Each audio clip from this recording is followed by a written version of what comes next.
What if Darth Vader never stopped protecting his son? What if the duel that broke Anakin Skywalker was staged, every second of it, by the man who appeared to lose? What if Palpatine planned his own death decades before it happened? Those are not rhetorical questions. There is evidence for each one. Real, specific, frame-by-frame evidence buried inside the films that most people have watched 100 times without ever seeing it. And once you see it, you cannot unsee it. Because it does not just change those individual moments, it changes what the entire saga was actually about. 8 characters: Darth Vader, Anakin Skywalker, Mace Windu, Palpatine, Qui-Gon Jinn, Ahsoka Tano, Yoda, Darth Maul. You have spent years with all of them. You think you know what they did and why they did it. But the theories built around these 8 characters, theories assembled from evidence that has been sitting in plain sight this whole time, suggest that the story you know is the surface. And underneath it is something far stranger, far more deliberate, and in some cases, far more devastating than anything the straightforward reading gives you. The familiarity is the trap. The characters you feel most certain about are the ones hiding the most. And some of what they are hiding changes everything. Start here. Start with the one that rewrites the original trilogy from the inside out. Of all the revelations in the history of cinema, few have landed as hard as the moment Darth Vader tells Luke Skywalker that he is his father. It is a moment that reframes everything that came before it in a single breath, that reaches back through the entire first film and changes the texture of every scene you remember. But there is a theory that asks us to go further than that moment. There is a theory that suggests the instant Vader learned he had a son, something changed in him that Palpatine could not see and could not control. And that from that point forward, across 2 films and a confrontation that would decide the fate of the entire galaxy, Darth Vader was not hunting Luke Skywalker. Darth Vader was protecting him. This theory does not rest on sentiment. It does not ask you to look past the atrocities or explain away the cruelty or pretend that what Vader did in service of the Empire was anything other than what it was. It rests on evidence. It begins with a simple and remarkably pointed observation.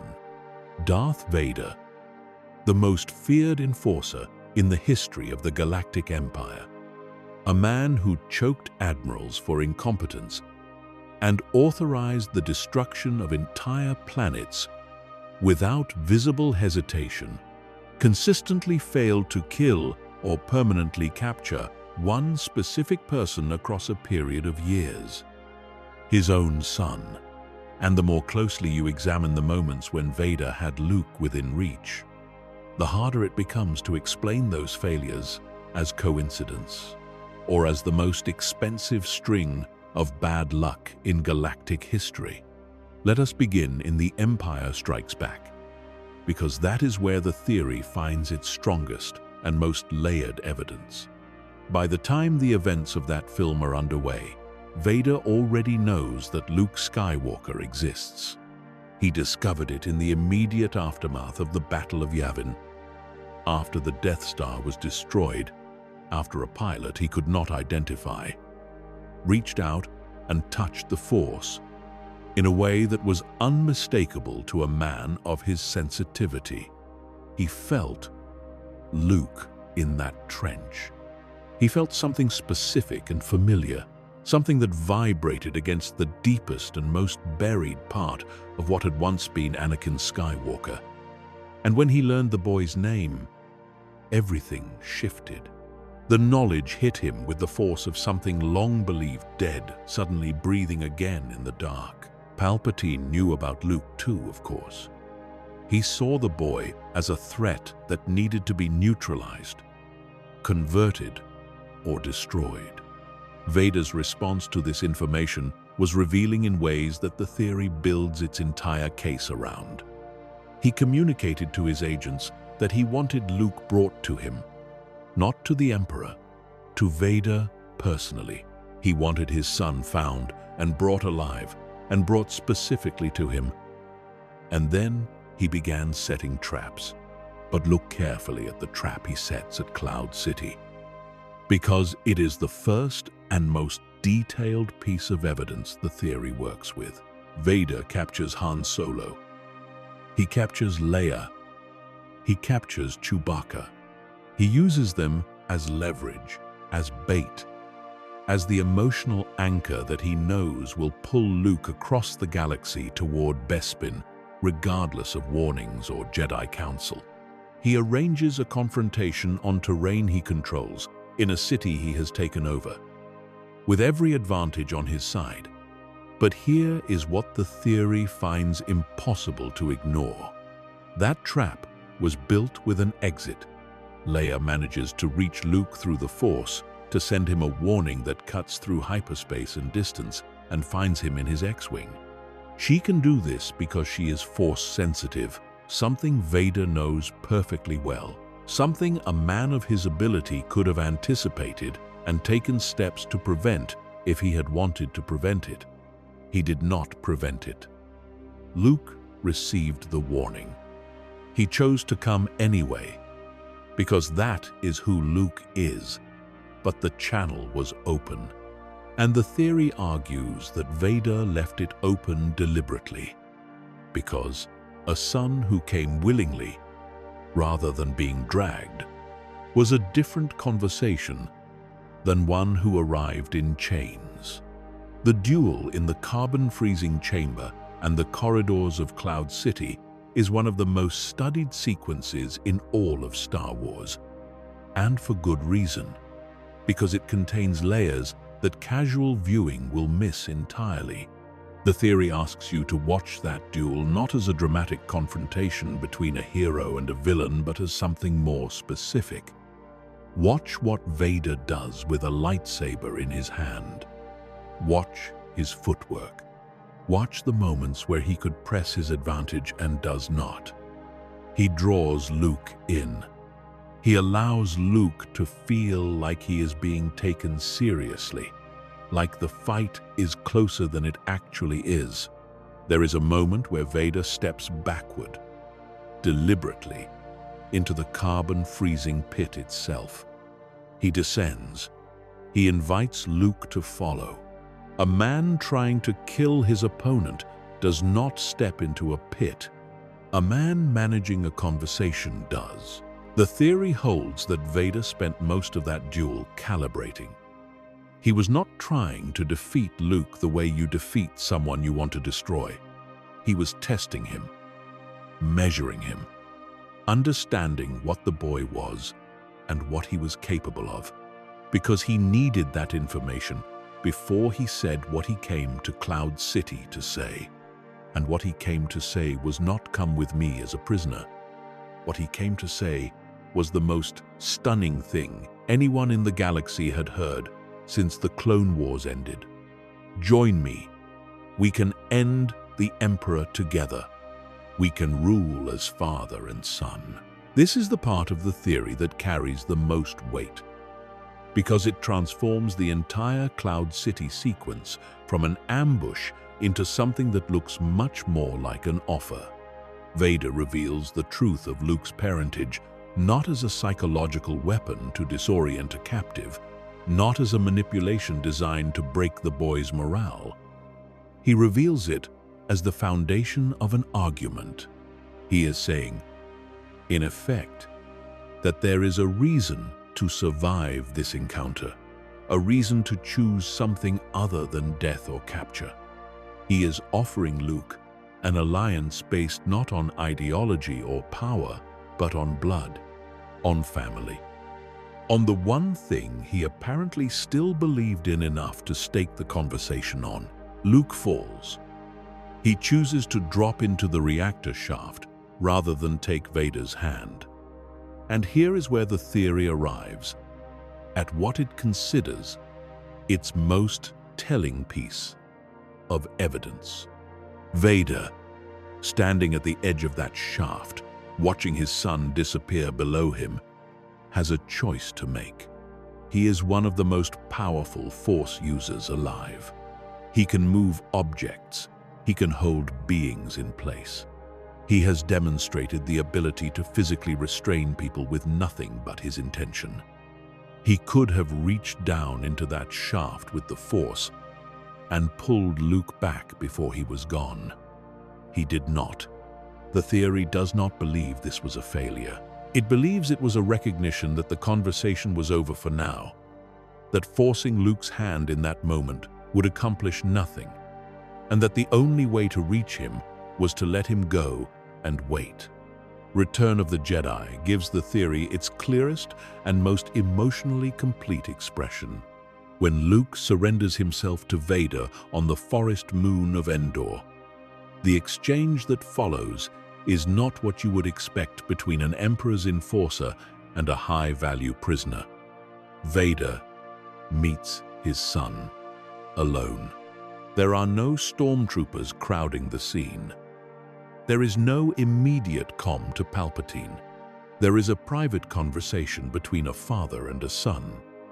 And in that conversation, Vader tells Luke that he cannot return, that Anakin Skywalker is gone. But his voice, even filtered through that respirator, carries something underneath the words that sounds less like conviction and more like someone describing a wound that has not healed. He sounds like a man who has rehearsed what he is supposed to believe and is no longer entirely sure he believes it.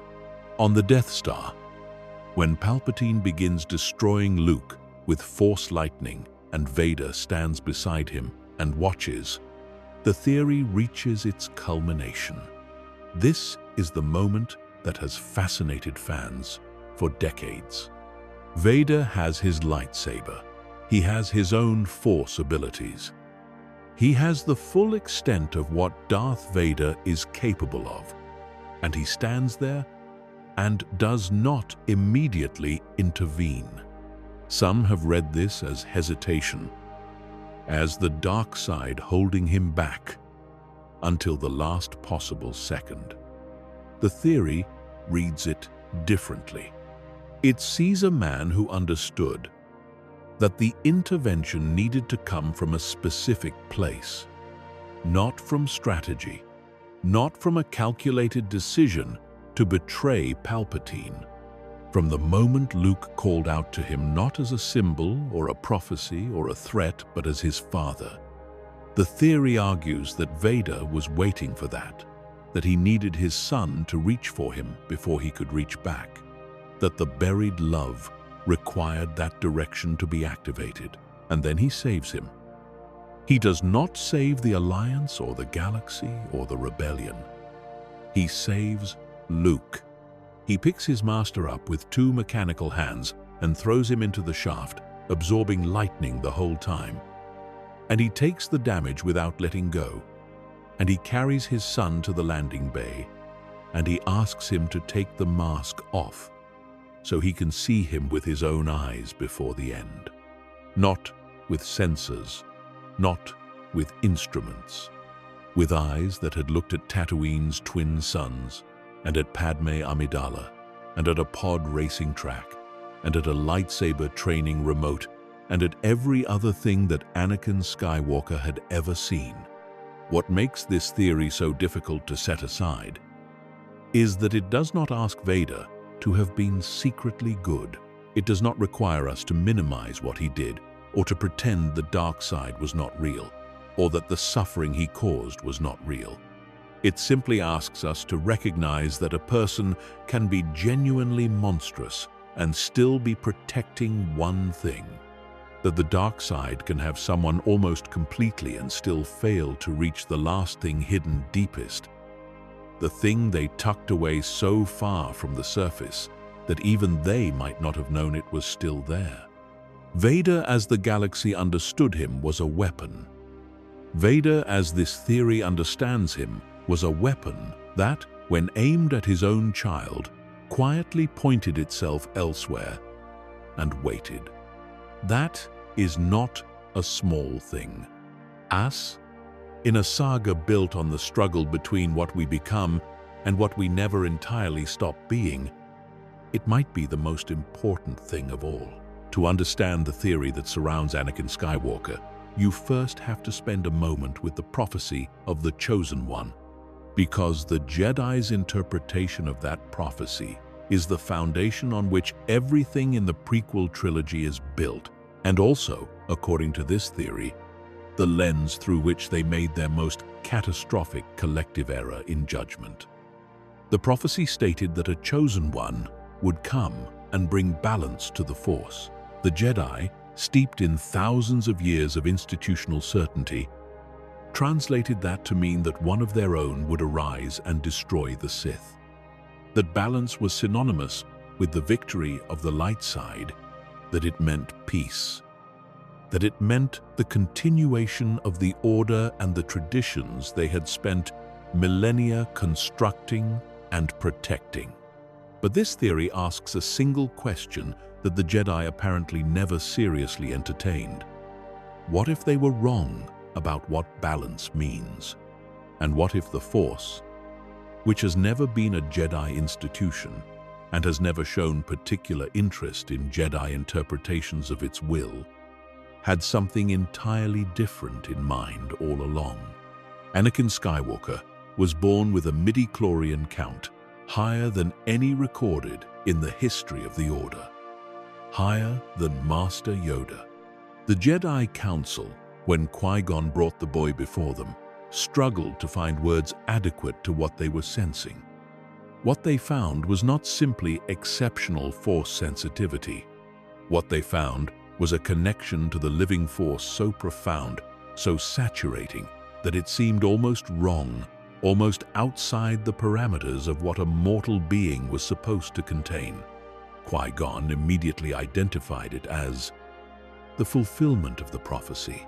The Council was more cautious. Master Yoda looked at the boy and said he sensed great fear in him, and the theory suggests that Yoda's unease went deeper than he allowed himself to articulate in that moment. What he may have been sensing was not just a child's fear of separation from his mother. It was something inherent in Anakin's nature, something built into him at a level below personality or choice. The theory proposes that a midi-chlorian count that high, a connection to the Force that intense, made Anakin constitutionally unstable, in a way the Jedi had no existing framework for understanding, because they had never seen anything like him before. Think carefully about what an extraordinary concentration of Force sensitivity actually means within the logic of the saga. The Force is described as an energy field created by all living things that simultaneously binds and directs the fate of the galaxy. It seeks equilibrium. When one side of its nature grows too strong, forces emerge to correct the imbalance. The Sith had been operating in secret for a full 1,000 years by the time Anakin appeared on Tatooine.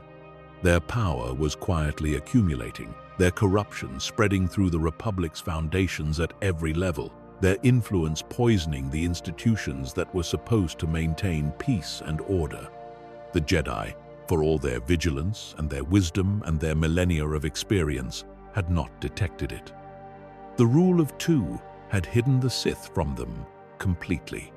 The theory asks us to consider whether Anakin's emergence into the galaxy was the Force's direct response to that creeping imbalance.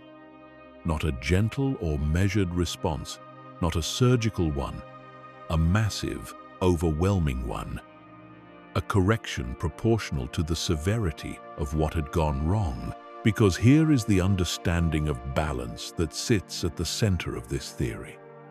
Balance does not always look like peace. A scale that has been weighted heavily and secretly on one side for 1,000 years does not return to equilibrium through a gradual and dignified process. It swings. It overcorrects. The further something has been pushed in one direction, the more violent the correction tends to be. And the theory argues that Anakin Skywalker was not created by the Force to be a champion of Jedi values. He was not meant to restore the Republic or strengthen the Order or provide the galaxy with a new generation of peaceful, lightsaber-wielding protectors. He was created by the Force to be the correction itself. And corrections of that magnitude, corrections that need to address 1,000 years of accumulated imbalance, do not happen gently. They happen through destruction. Consider what Darth Vader actually accomplishes across the full span of his existence. He systematically destroys the Jedi Order. He reduces it from an institution of thousands to almost nothing, to a handful of survivors scattered across the galaxy in hiding. He then spends decades serving an emperor whose entire power structure is built on Sith dominance of the Force, on the very darkness that the Jedi had spent millennia opposing. And then, when the time comes, he kills that emperor. He destroys both sides.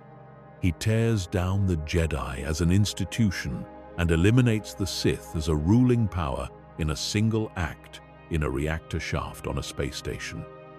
The theory holds that this is balance. Not the balance the Jedi wanted or planned for or prophesied in the comfortable terms they preferred, but balance in a real and literal sense. Both extremes diminished. Both absolute powers broken. A galaxy left with something closer to neutral ground from which new growth could eventually emerge. The conventional way of understanding Anakin's story is as a tragedy. A gifted and compassionate child corrupted by fear and grief and manipulation, who threw away everything he was meant to be and became the instrument of the very evil the prophecy promised he would destroy. But the theory asks whether this reading imposes a human and emotional framework onto something the Force was doing on a much larger scale. Anakin's fear of losing Padme is real. His love is real. His grief is real. Palpatine's manipulation is real and deliberate, and executed with extraordinary skill. The theory does not deny any of this, but it proposes that all of those things, including Palpatine's manipulation, were the mechanism rather than the cause. They were the machinery through which the Force was moving its piece into position. Palpatine thought he was using Anakin. The theory suggests the Force was using both of them, indifferent to their individual intentions, pursuing an outcome neither of them could have chosen or planned. There is a moment in Revenge of the Sith that the theory finds particularly compelling. A moment that has always resisted easy interpretation. When Anakin makes his choice in the Chancellor's chambers. When he intervenes to stop Mace Windu and seals his own fate as Darth Vader. His expression is not triumphant. It is not the expression of someone who has finally embraced what they secretly always wanted. He looks horrified. He looks like someone who has just done something irreversible, who understands immediately that he has crossed a threshold he cannot come back from, and who is watching himself do it from somewhere slightly outside his own body. And yet he did it. The theory suggests that this expression is not simply evidence of weakness or self-deception. It is the face of someone whose extraordinary sensitivity to the Force overwhelmed his individual capacity to choose otherwise in that specific moment. He was not just responding to Palpatine's manipulation. He was responding to something deeper and older and less personal than that. Something that needed this particular outcome and found in Anakin's love for Padme the exact lever it required to achieve it. What about the prophecy itself? The theory does not discard it, it reinterprets it. Anakin does bring balance to the Force. He does it through the mechanism of destruction rather than preservation. He reduces both the Jedi and the Sith to near nothing. He creates the conditions in which neither side of the ancient conflict has the institutional weight to dominate. And he does it as the single most Force-sensitive being who has ever lived, as the only person who could have done it, as the very entity the Force generated specifically for this purpose and no other. The tragedy in this reading is not that the prophecy failed. The tragedy is that the Jedi understood the prophecy as a promise of something comfortable, something that fit within their existing framework, when the Force had something far more disruptive and far more complete in mind. And then there is the question of what happens to Anakin in the immediate aftermath of completing his purpose. He dies, almost immediately after throwing Palpatine into the shaft. His broken and battered body gives out within minutes of the act that concludes the saga's central conflict. The theory finds this timing deeply and deliberately significant. Anakin did not survive the completion of what he was made to do. He was not released into a peaceful retirement, not given decades of quiet life to reflect on what he had been part of. His physical existence ended precisely when his function was fulfilled. He came into being to serve a specific and enormous purpose. He fulfilled it, and the Force released him. His final words to Luke, asking him to tell his sister that he was right, carry a weight that the theory hears as more than a dying father's last wish. It is the sound of someone who understood, at the very end, the full shape of the thing he had been part of all along. The tragedy of Anakin's story, in this framing, belongs less to Anakin himself than to the beings who loved him and lost him in the process of the Force's work. Qui-Gon, who saw the promise of the prophecy without understanding its cost. Padme, who loved a man the Force had already claimed for something she could not see. Obi-Wan, who spent years trying to shape into a Jedi Knight, someone who was never going to end as a Jedi Knight. These are the ones the theory mourns. Anakin himself, in the final accounting, was exactly what he was supposed to be. The Force's most faithful and most terrible servant. The instrument of a correction 1,000 years in the making. Not a man who failed his potential, but a man who fulfilled a destiny so large and so costly that no one around him, least of all him, could have fully understood what they were witnessing while it was happening. There is a moment in Revenge of the Sith that the entire prequel trilogy has been building toward, and most viewers walk away from it believing they understand exactly what they saw. Mace Windu stands over a fallen, drained Palpatine in the Chancellor's private office, his purple lightsaber positioned at the old man's throat. Palpatine is on the floor. He appears ancient, diminished, ruined. His face collapsed into a grotesque mask of sunken skin and burning yellow eyes. His hands are trembling. He is calling himself too weak.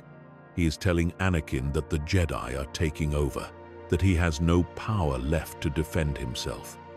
And then Anakin intervenes, and in one desperate act of misdirected love, severs Mace's sword arm, and Palpatine destroys the Jedi Master with a torrent of Force lightning that sends him screaming out through the office window. The conventional reading of this scene is that it represents a genuine near miss, that Palpatine was truly cornered, truly at risk that Mace Windu almost changed the fate of the galaxy in that Chancellor's office, and that only Anakin's terrible choice in that terrible moment prevented it.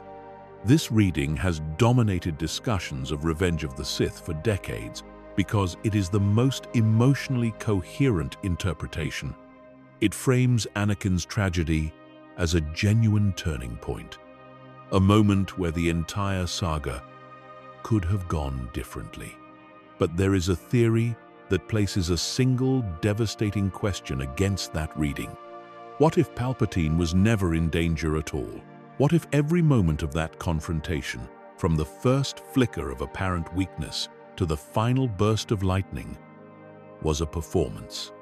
Not a defeat narrowly escaped, but a scene staged with the precision of a man who had been planning the takeover of a galaxy for his entire adult life, and was not going to allow a surprise visit from 4 Jedi Masters to derail the final act.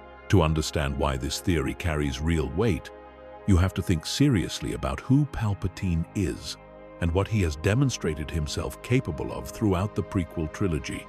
This is a man who simultaneously managed both sides of a galactic war for years without either side detecting his involvement.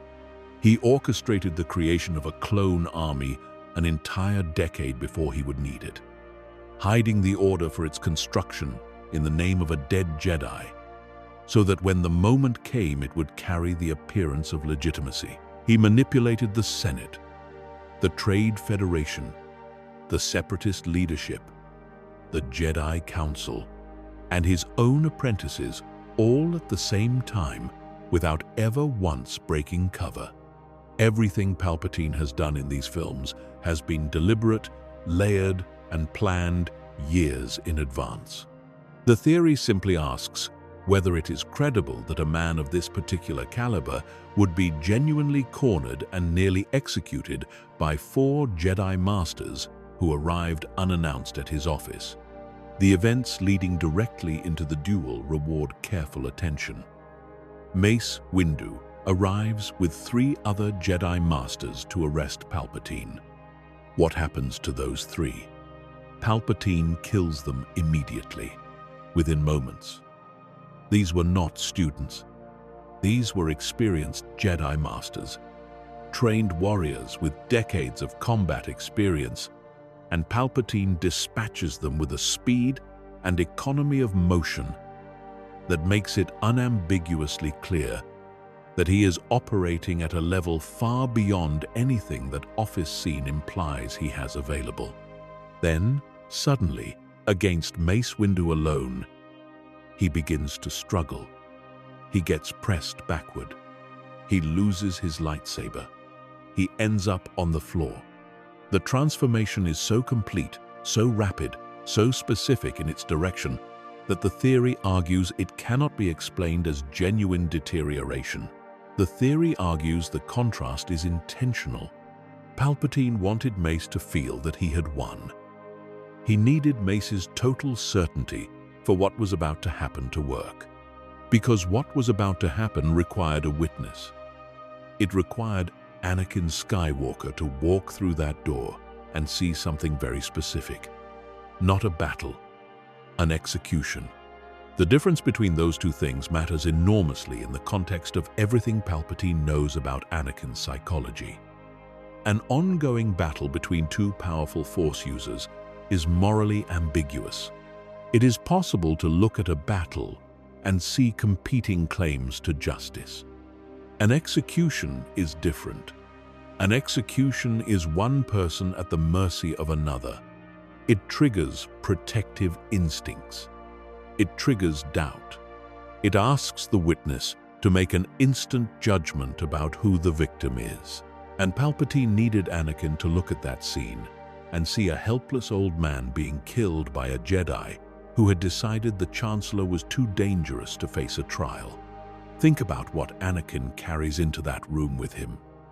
He has a relationship with the Jedi Council built on years of doubt and resentment. He has been denied the rank of Master. He has been asked to spy on the Chancellor, his friend, his mentor, the one person in his life who has consistently made him feel that his power is an asset rather than a problem. He has been carrying for weeks the terror of the visions of Padmé's death and the increasingly desperate belief that Palpatine has the power to save her. And he walks through that door and finds the one person he trusts most broken on the floor, calling himself helpless, and a Jedi standing over him, declaring that this helpless man must be destroyed. The theory holds that Palpatine engineered that picture for Anakin down to the last detail. Every element of what Anakin saw in that room was placed there for him specifically. Then there is the question of the disfigurement. The lightning Palpatine fires at Mace is reflected back at him by the Jedi's lightsaber technique, and it appears to cause the catastrophic transformation of his features.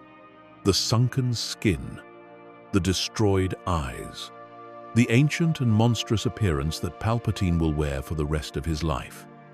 The theory examines this carefully, because Palpatine has demonstrated total control over Force lightning in every other context. He fires it against Luke on the Death Star, with lethal precision and full command of its direction and intensity.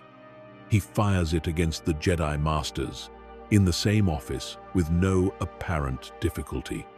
The idea that his own reflected power would cause this specific damage to his face, given his level of mastery, requires explanation.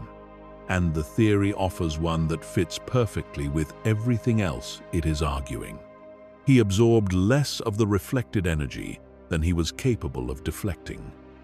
He let it hit him, because the disfigurement was useful, because a destroyed face is a visual statement, and the statement it makes is exactly the one Palpatine needed Anakin to receive in that moment. It made him look like a victim of Jedi violence. It gave the scene its emotional weight.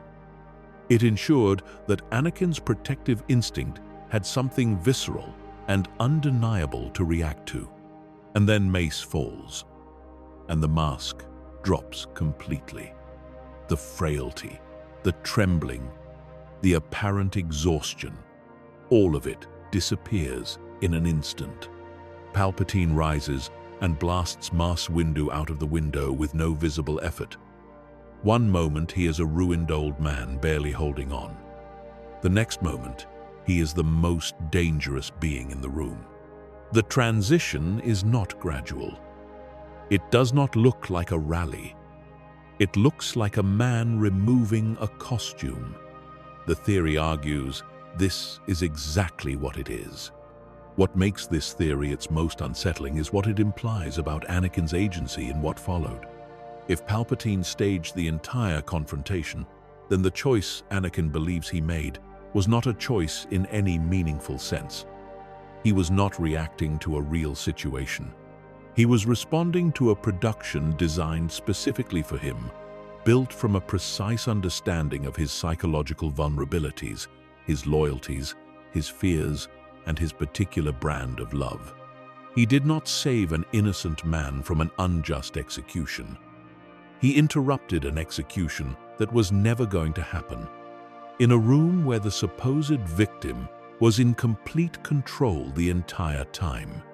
His horror, the way he dropped to his knees after Mace fell, the expression on his face as he stared at his own hands, that was the feeling Palpatine needed him to carry.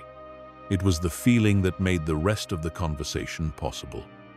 The feeling that would push him the remaining distance into the dark. In this reading, the scene in the Chancellor's office is not a near miss that changed the fate of the galaxy. It is the climax of a plan decades in the making, executed with a precision that makes every previous manipulation Palpatine has performed look like a rehearsal. And the face he wears from that moment forward, the monstrous, ruined, yellow-eyed face that the Emperor will show the galaxy, is not a wound he suffered at Mace Windu's hands. According to the theory, it is the face he chose to reveal. The mask he had been building toward revealing for his entire career. Not a consequence, a decision.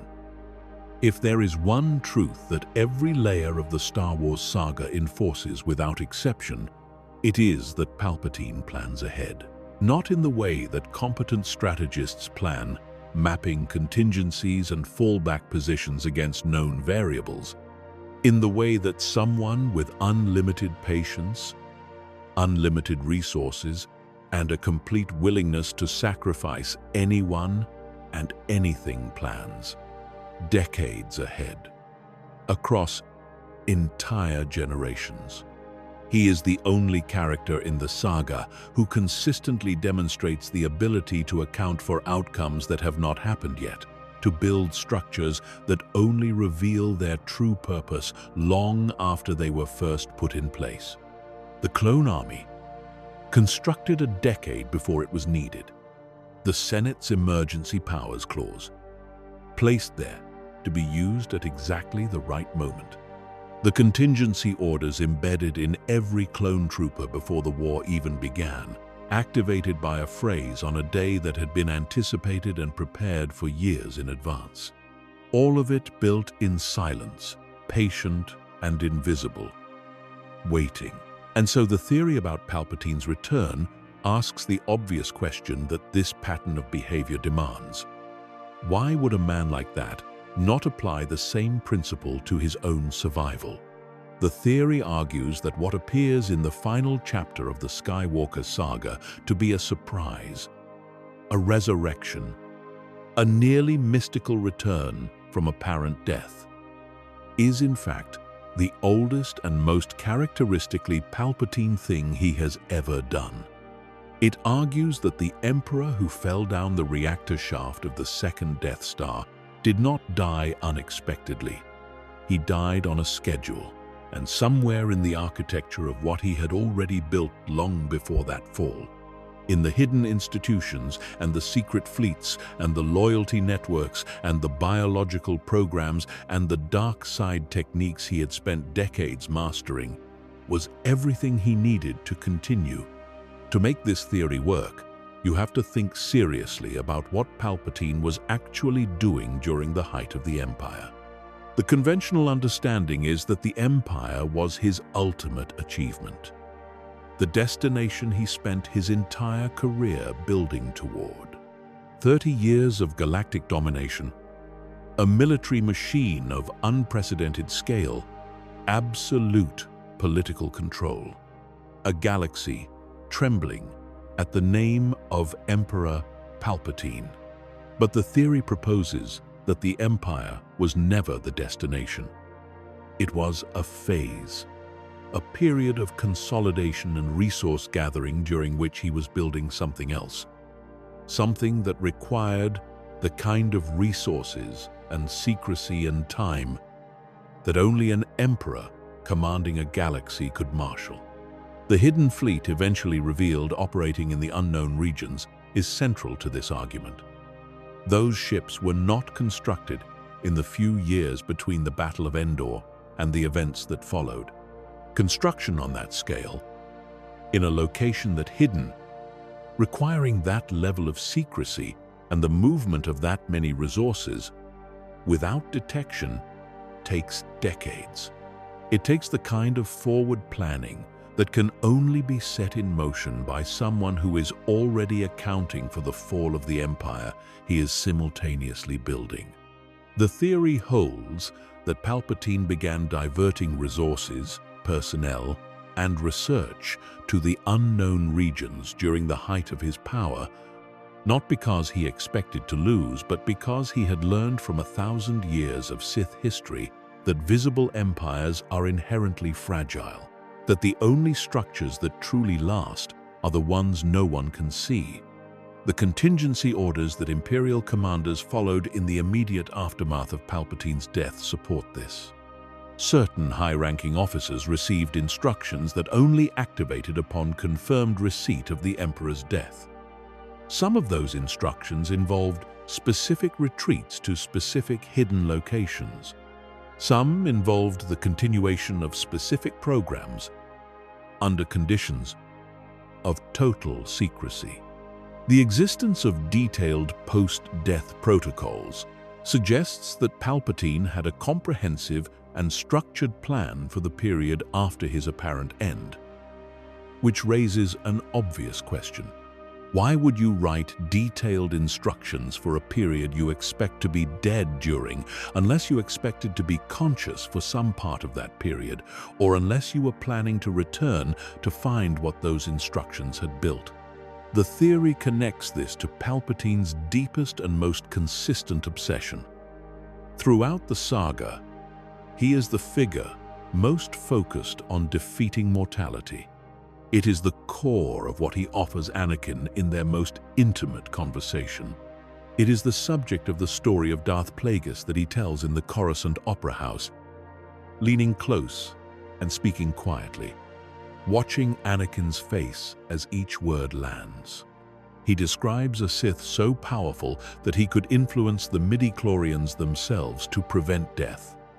He implies that these secrets did not die with Plagueis. He implies, in fact, that Plagueis's knowledge was passed on. And the theory argues that among the many projects Palpatine kept running in secret during the years of the Empire were experiments and preparations directly related to his own continuity beyond physical death, not philosophical meditations on the subject. Practical preparations, biological contingencies, dark side techniques refined over decades of research with essentially unlimited funding and the most knowledgeable dark side practitioners alive working under his direction. When Luke is brought before Palpatine on the second Death Star, the Emperor's confidence is the kind that has always made attentive viewers slightly uneasy. He is not just confident in his plan for the battle happening outside. He tells Luke that everything has proceeded as he has foreseen, and the phrase carries a weight that goes beyond a villain being smug. Everything Palpatine has said about foresight throughout the original trilogy has been accurate. His vision of Anakin's fall was accurate. His prediction that the Senate would give him emergency powers was accurate. His understanding of how the Clone Wars would play out was accurate enough that he won it entirely. When he says everything has proceeded as he has foreseen in that throne room, the theory takes him seriously, including the part of the foresight that he does not say aloud, the part about what happens after Vader throws him into the shaft. The theory proposes that Palpatine had foreseen his death at Vader's hands, not as something to be prevented, as something to be survived. That the dark side techniques he had spent his life studying and refining included specifically the preservation of consciousness beyond the destruction of a physical body. That his preparations in the unknown regions included the necessary infrastructure for exactly this kind of return. A prepared body, prepared technology, prepared servants who knew what to do and how to do it, and had been ready and waiting in the dark for years. What this understanding does to the saga is significant. The destruction of the Death Star, the death of Palpatine, the celebration on Endor and on Tatooine and on Coruscant, the birth of the New Republic, all of it unfolds against a backdrop that none of the celebrating beings can see. The Emperor did not end. He relocated. He moved from the visible to the invisible, from the present structure to the hidden one, from a physical form to a preserved one. And from that preservation, patient and dark and already planned for, he rebuilt. Year by year, ship by ship, clone by clone, waiting for the moment when the galaxy believed itself safe enough to stop looking for what it had not found. The theory does not frame this as a retcon or a surprise addition to a story that did not plan for it. It frames it as the most Palpatine thing he has ever done. The man who built the clone army before the war began, who embedded contingency orders in soldiers before any battle was fought, who staged his own disfigurement to manipulate a Jedi, who planned the fall of the Republic from within the Republic. That man would not face death without a plan. He would never allow himself to be in a situation where his enemies could permanently remove him from the board. Because the one constant across everything Palpatine has ever done is that the thing you can see is never the actual plan. The actual plan is always the layer underneath, and even his death, the most final and irrevocable thing one can imagine, was just the outer layer of something else entirely. There is something else the theory about Vader asks us to consider, something that actually begins before the Empire Strikes Back, before the revelation on Bespin, before the moment Vader learned that Luke was his son. It begins in the trench of the Death Star during the Battle of Yavin. This is a moment that most viewers remember as a close call for Luke, as a near miss, as the moment that Han Solo swooped in to save the day and give Luke the focus he needed to fire the winning shot.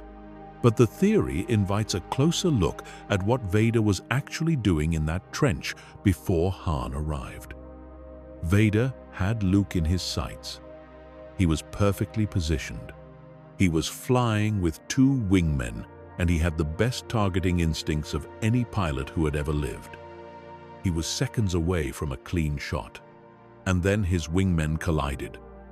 The Millennium Falcon appeared, and the sequence ended before it could conclude. The theory does not claim that Vader deliberately missed or deliberately allowed his wingmen to be disrupted, but it notes that in the moment just before that disruption, something about Vader's behavior in the Force was different. He reached out. He felt something in the Force coming from that X-Wing that was unlike anything he had encountered since before he became what he was. He felt it, and he paused. Not long enough to matter. But the theory says the pause was real. And the pause was the first flicker of something that would grow across the next several years into what we see in The Empire Strikes Back and Return of the Jedi. There is also the small and often overlooked fact of how Vader responds when he first boards the Tantive 4 at the very beginning of A New Hope. He is purposeful, efficient, completely in command of himself and his mission. He moves through that corridor like a man who knows exactly what he is doing and why. That is the Vader the galaxy knows. Certain, controlled, committed. The theory argues that what begins to happen to him quietly and invisibly in the period between A New Hope and The Empire Strikes Back is that the certainty starts to develop a crack. Not a visible one, not one that anyone around him could detect, but the knowledge of Luke's existence does something to him that nothing in 20 years of serving Palpatine had managed to do. It gives him a reason to want something other than what he has. And that is, according to the theory, the most dangerous thing that can happen to someone who has committed themselves entirely to the dark side. It gives them a window. And through that window, however narrow and however dark the room it opens into, light eventually finds its way.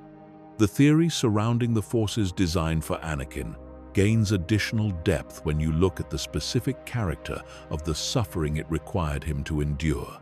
Because it was not simply loss that drove Anakin toward the dark side.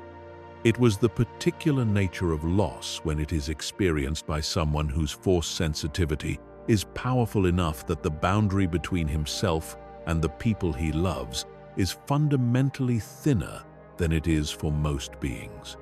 Anakin does not just love Padme in the way a person loves another person. He feels her in the Force. He is connected to her in a way that his extraordinary sensitivity makes almost physical. A bond that ordinary relationships do not have, and ordinary grief does not mirror.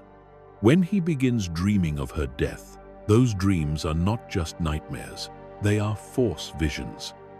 They carry the weight of premonition, and the anguish they produce in him is proportionally larger than what another being in the same situation would experience, because another being would not have the Force amplifying every fear and every possible outcome into something almost unbearable.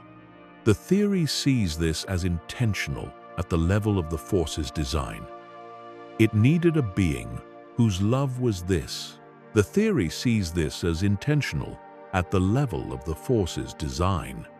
It needed a being whose love was this specific kind of love, this amplified and Force-saturated kind of love. And it needed that love to be aimed at someone mortal and therefore losable, because only the threat of losing someone loved in that particular way could produce the choices that needed to be made. An ordinary person's grief could not have broken the Jedi Order. An ordinary person's fear could not have placed the galaxy under Sith rule for a generation.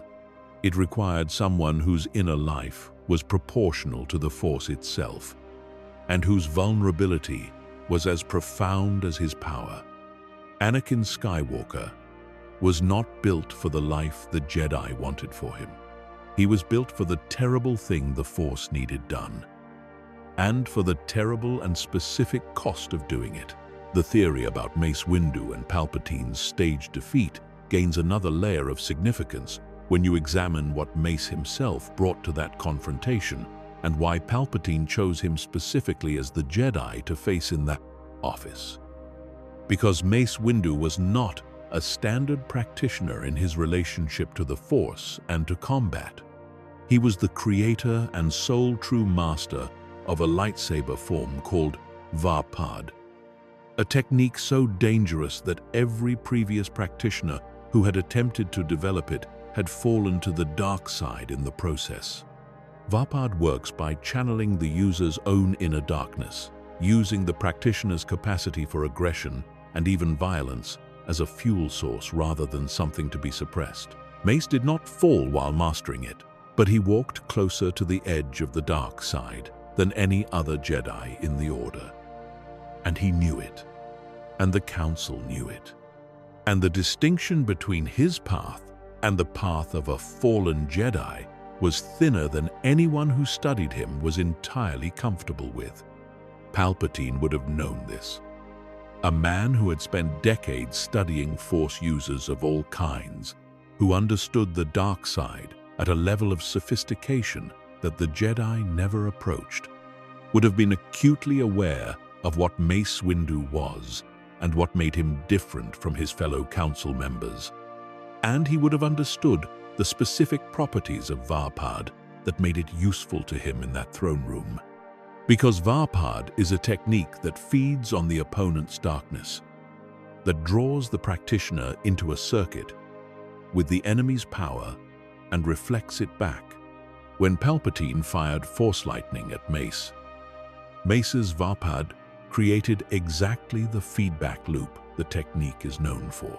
The lightning arced between them visibly, caught in a circuit that Mace was sustaining through the form itself.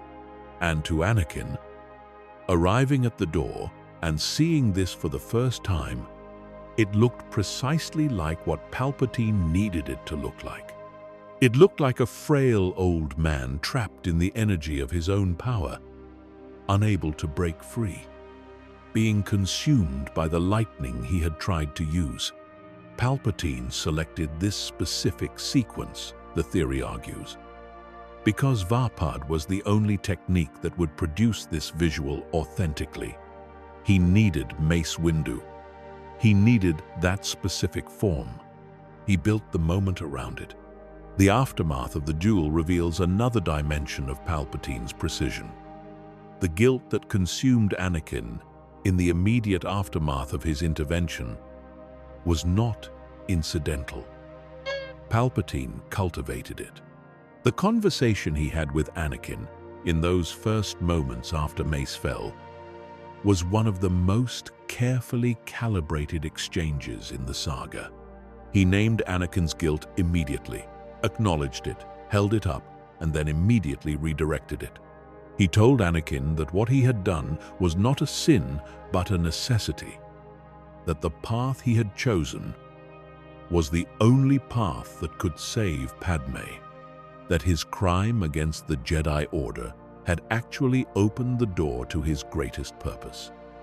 He moved Anakin from guilt to belonging so quickly and so smoothly that the transition barely registered.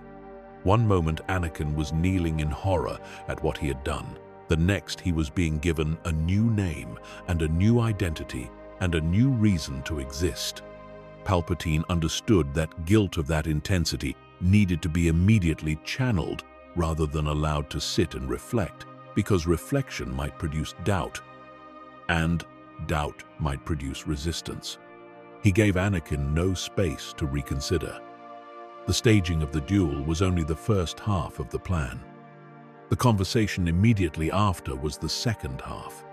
The theory about Palpatine's return has one more dimension worth sitting with, and it concerns what the return reveals about the nature of the dark side itself as the saga understands it. The dark side in Star Wars is consistently associated with a specific set of qualities: anger, fear, the desire for control, the refusal to accept limitation. And the greatest limitation that any living being faces is the limitation of mortality. Palpatine is, in many ways, the purest expression of the dark side's logic that the saga has ever produced. He is what happens when someone commits to that logic completely, when they accept every implication of it and follow it to its ultimate conclusion. And the ultimate conclusion of the dark side's logic, followed faithfully enough and with sufficient power and sufficient time, is that death is not acceptable. Death is a problem, and Palpatine, having committed himself entirely to the proposition that no limitation is truly final, prepared for it the way he prepared for everything else, with patience, with resources, with a plan already in place long before the problem arrived. This is why the theory sees Palpatine's return not as a story element that came from outside the saga's logic, but as the most internally consistent thing about his character. A being with his relationship to power and to will and to the dark side would not simply die and stay dead. He would have found the mechanism to continue. He would have studied every Sith technique ever developed on the subject of consciousness beyond physical death. He would have refined those techniques with resources no previous Sith had ever had access to. He would have prepared bodies and prepared technology and prepared loyal servants and prepared a hidden location and prepared, essentially, a second life to step into when the first one ended. And then he would have waited for the ending to arrive, knowing it was coming, having already decided that it was not going to mean what most beings understand death to mean. The galaxy believed it had won something permanent at Endor. The theory says it won a phase, and Palpatine, somewhere beyond the known stars, was already counting the years until he could demonstrate exactly what he meant by that. There is a version of Palpatine that popular imagination has settled on as the definitive one. The old, robed, cackling figure on a throne, surrounded by darkness, wielding lightning with an expression of pure pleasure.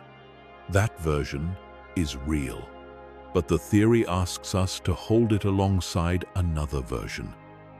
The version that spent decades hiding in plain sight as a beloved senator. The version that attended Jedi Council meetings as a guest and smiled warmly and expressed his deep personal respect for the Order.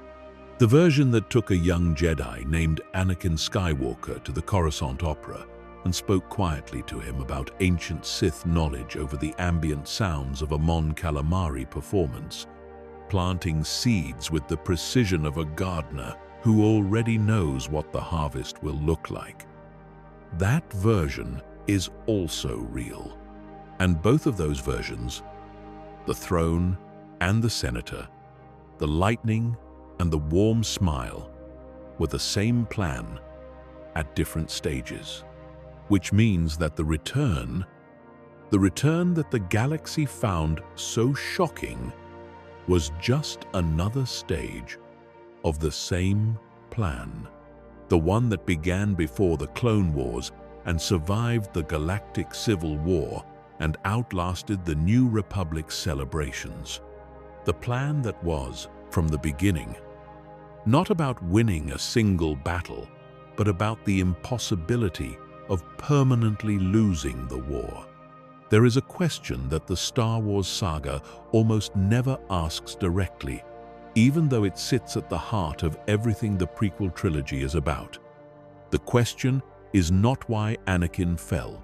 The question is not why the Jedi Order failed to see what was coming. The question is simpler and more devastating than either of those. The question is what would have happened if Qui-Gon Jinn had not died on Naboo. And the theory built around that question argues that the answer is not a minor variation on the story we know. The answer is that almost none of it happens the way it happened. Not the corruption of Anakin. Not the manipulation that Palpatine was able to run almost unopposed for years inside the Jedi's own walls. Not Order 66. Not the Empire. The theory holds that Qui-Gon Jinn's death in that generator complex was not simply one tragic moment among many in a saga full of tragic moments. It was the pivot, the single point at which the galaxy's fate shifted from one path to another. And everything that followed, every death and every atrocity and every generation of suffering, traces back to the 15 seconds it took Darth Maul to run him through. To understand why, you have to understand what the theory believes Qui-Gon actually was. Not just what he was to the Jedi Order, which was a talented, if unconventional master known for bending the rules, but what he was in the Force. Because the theory argues that Qui-Gon's relationship to the living Force was categorically different from that of any other Jedi of his era, different in a way that the Order recognized as unusual but did not fully appreciate the significance of, and different in a way that made him uniquely equipped to do something no other Jedi could have done for Anakin Skywalker. Qui-Gon was the first Jedi in the modern era to discover the path to conscious survival after death. He began to find it on his own. Through his unorthodox approach to the Force, through his belief in the living Force over the cosmic Force, through his willingness to follow the will of the Force wherever it led, rather than where the Council preferred. He was in communication with the Force priestesses, those ancient and enigmatic beings who guarded the deepest mysteries of what the Force is and what it can do. He was in the process of unlocking the ability that would eventually allow him to speak to Yoda from beyond death, to guide Obi-Wan from a distance, to remain present in the saga as a consciousness rather than a body. He was the first, not the last, not the most powerful in the conventional sense, but the first, the one who found the door. And the theory holds that this was not incidental to who he was. It was the most important thing about him. Because what is it exactly that the ability to survive death in the Force actually means? It means the ability to remain. It means the ability to continue guiding, influencing, warning, speaking to the people who need guidance in moments when no living teacher is available. It means that a master who achieves this does not lose their connection to their students when they die. They simply change the nature of the relationship. And Qui-Gon, who discovered Anakin, who believed in Anakin with a certainty that overrode the collective judgment of the entire Jedi Council, who staked his reputation and his relationship with his own apprentice on the question of Anakin's training, was the one person in the entire saga most naturally positioned to remain present in Anakin's life in the way that Anakin most desperately needed. The theory asks you to consider what Anakin's life looked like without Qui-Gon.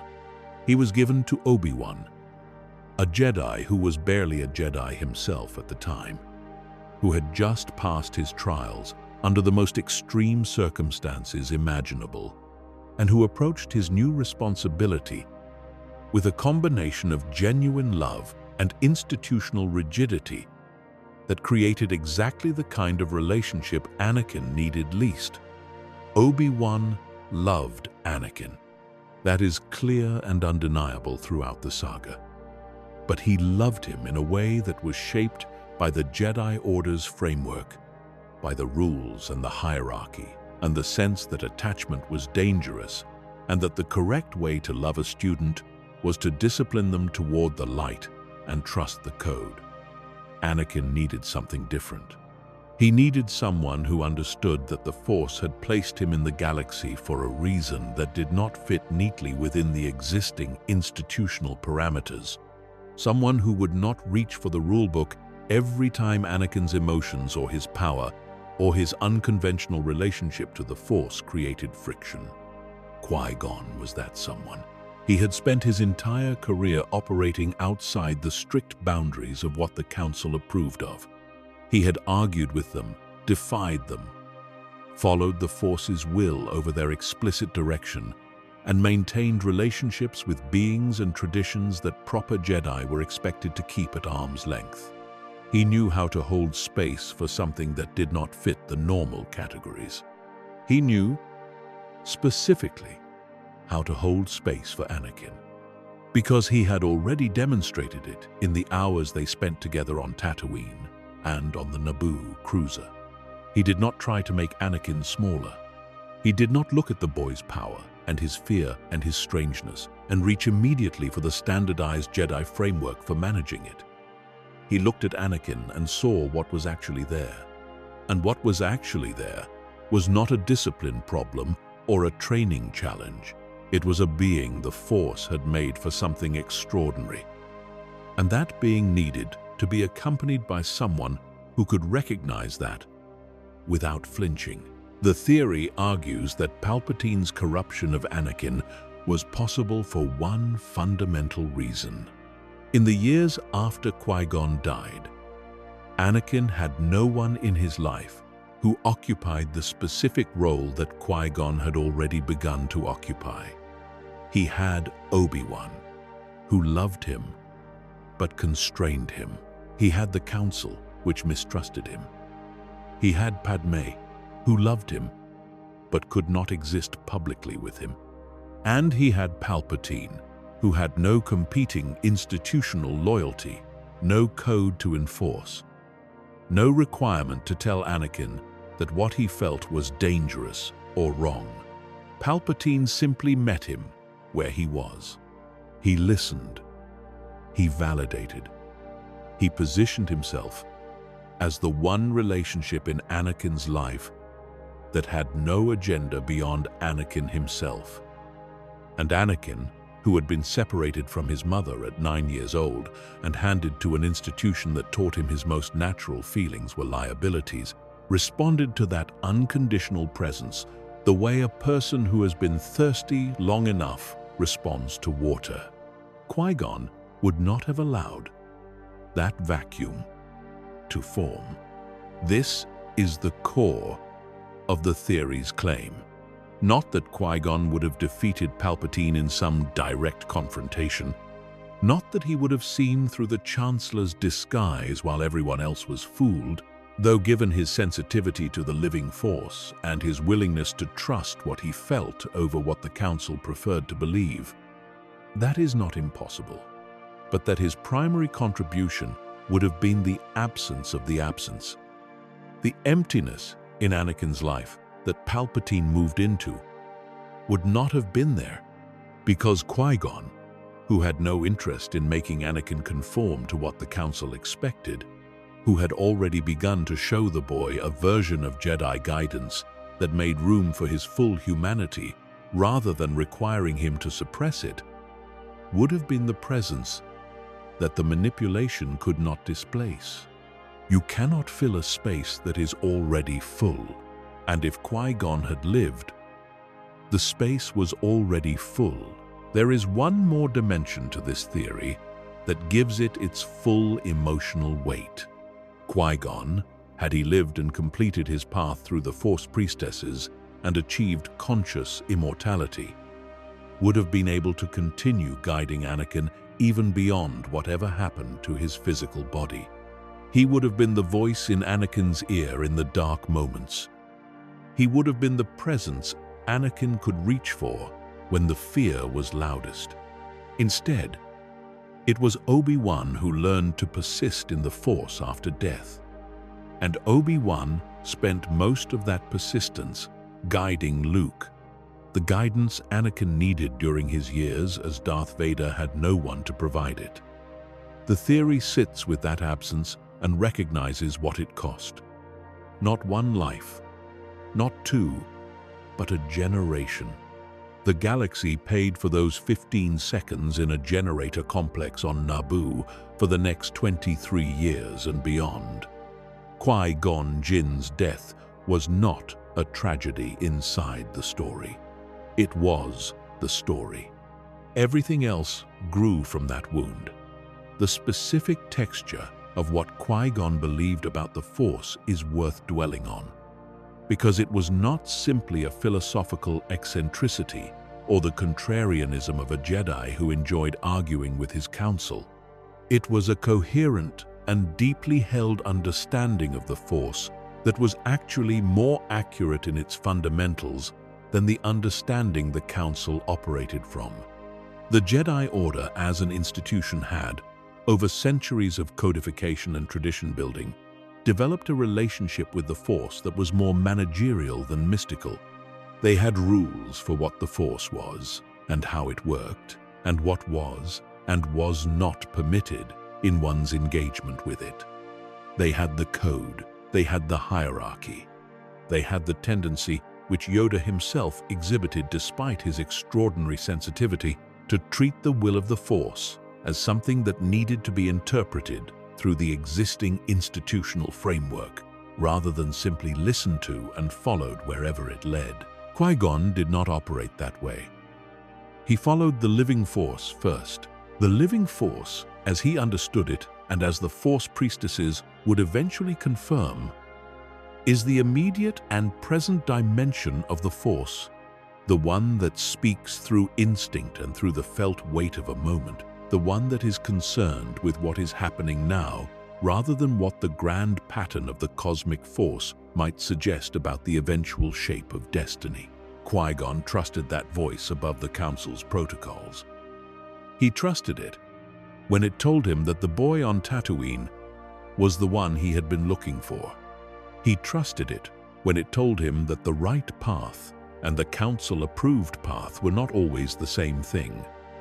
And this trust was not stubbornness or ego. It was the expression of a relationship with the Force that was more direct and more honest than most Jedi allowed themselves to have. Because most Jedi had learned, through years of training and institutional shaping, to filter what they felt through the approved interpretive lens before acting on it. The tragedy is not just that this person died.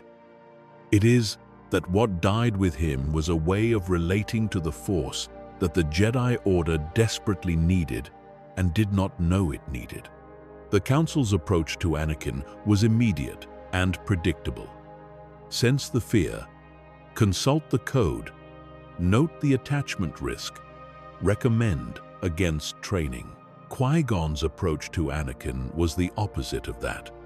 It began with the living Force, with the direct and undeniable weight of what he was sensing in the boy's presence.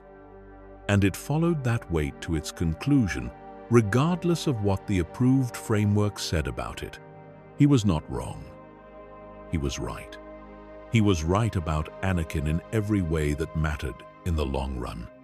And the tragedy is that being right did not save him from a lightsaber in a generator complex, and that the galaxy then had to spend the next 2.5 decades learning the lesson that his being right had not been enough to deliver. The theory also asks us to sit with one final and very specific implication of Qui-Gon's death. Obi-Wan trained Anakin, and Obi-Wan loved Anakin. And the failure of that relationship is usually attributed to Anakin's nature or Palpatine's manipulation, or the structural failures of the Jedi Order. But the theory suggests there is something more personal in the failure than those broader explanations capture. Obi-Wan trained Anakin under the shadow of his own grief and his own guilt. He made a deathbed promise to a dying master. He took on a training relationship that was thrust at him by circumstance rather than one he sought. One that was interwoven from the beginning with the weight of obligation and loss. He did his best, but his best was constrained by the fact that he was processing his own grief while simultaneously trying to raise someone else's child in the middle of a galaxy that was unknown to him, already falling apart at the foundations. Qui-Gon would not have trained Anakin from that position. He would have trained him from the position of someone who had chosen this, who wanted it, who saw in Anakin not a sacred duty, but a living expression of the Force's will that filled him with something closer to wonder than to obligation. That difference, the difference between being trained by someone who chose you and being trained by someone who promised to choose you, is not small. It is the kind of difference that shapes a person from the inside out. There are moments in Star Wars where the rules of what is possible bend, where the ordinary logic of life and death and time that governs the saga suddenly reveals itself to have exceptions. The World Between Worlds is one of those moments, and it produced one of those exceptions. And the exception's name is Ahsoka Tano. The theory surrounding Ahsoka begins with a simple premise. What happened to her in the World Between Worlds was not simply a rescue, it was a transformation. And what she became on the other side of that experience is not what she was before she entered it. The theory argues that Ahsoka Tano is no longer bound by the same relationship to life and death, and the Force that governs every other living being in the galaxy, that she has become something the Force has never produced before, at least not in any form that the history of the Jedi or the Sith or the galaxy at large has a name for. To understand the theory, you have to sit with what the World Between Worlds actually is. It is not simply a hidden dimension or an alternate space where the rules are slightly different. It is a place that exists outside of time entirely. A place where the moments of the galaxy's history are visible as doors, accessible, traversable, real in a way that should not be possible if the past is actually past. Ezra Bridger entered it and used it to pull Ahsoka out of a moment where she was dying, a moment in a Sith temple on Malachor where Darth Vader's blade was descending, and there was nothing between her and the end of her story but the fact that someone had reached through time and changed the configuration of what happened. She did not escape her death on Malachor through ordinary means. She was removed from the moment before the death occurred, extracted from the timeline itself, and deposited in a space that exists between all moments. And here is what the theory builds from that. A being who has been removed from their moment of death and placed in a space outside of time is not the same being they were before that happened. The Force, which flows through time and which the World Between Worlds exists as an expression of, did something to Ahsoka in that space that it has done to very few beings before her. It held her outside the normal current. She did not die. She did not survive through her own agency or through the intervention of the Force in the ordinary sense of the word. The way a Jedi sometimes survives because the Force guides them to the right action at the right time. She was literally lifted out of the flow of events and set down outside of it. And when she came back, when she stepped back into the galaxy through a different door than the one she left by, the theory argues that what she stepped back into was existence on different terms than the ones she left on. The evidence the theory draws from to support this is partly in what she does not do after her return.